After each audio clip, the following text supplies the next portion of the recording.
The British should let us free, refrain from exerting pressures, and the Americans with them do the same.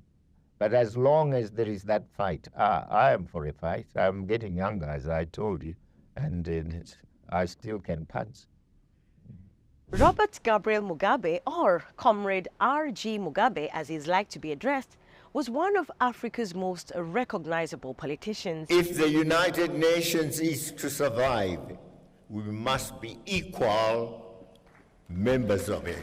He sprang to Zimbabwe's highest office through mobilization, charisma, and open disdain for Western superiority. Shame, we say, to the United States of America. Shame, shame, shame, we say, to Britain and its allies who have continued to impose sanctions, illegal sanctions upon our people.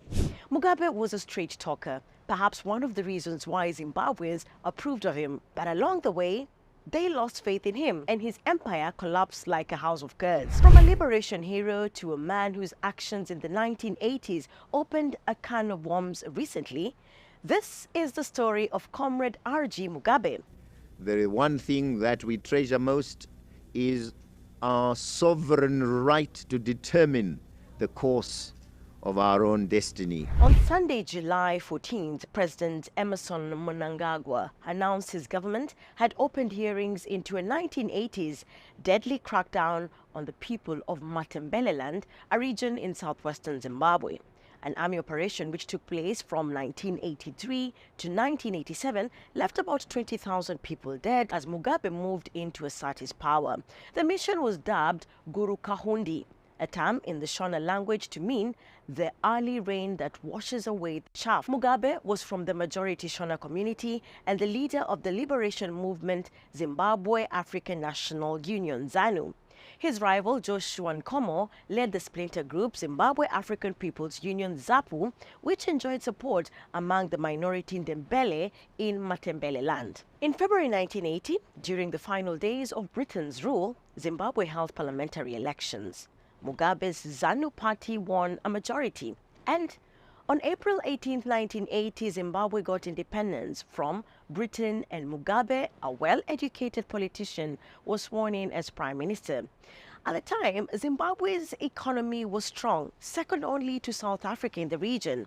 Healthcare was readily available, and formal education was almost a must-have. Mugabe served as prime minister from 1980 to 1987. In 1987, Zimbabwe's parliament voted to introduce a powerful president. Also in that year, ZANU and ZAPU parties merged to form ZANU Patriotic Front. In 1990, Mugabe sought re-election and got over 83% of the vote. He would go ahead to be declared the winner in the next 4 elections, most controversially in 2008, when a disputed result forced his rival, Morgan Tsvangirai, to settle for a compromise prime minister's post.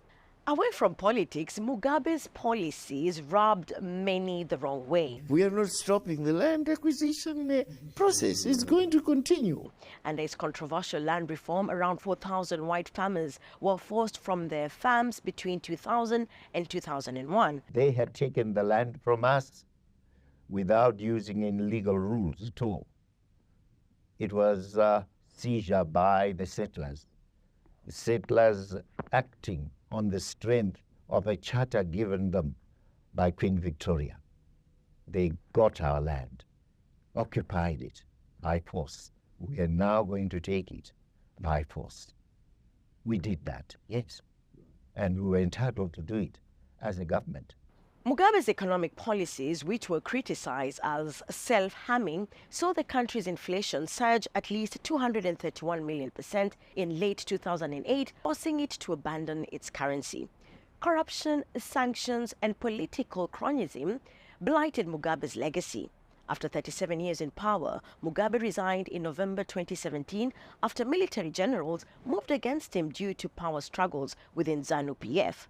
Mugabe died in early September 2019 at the age of 95.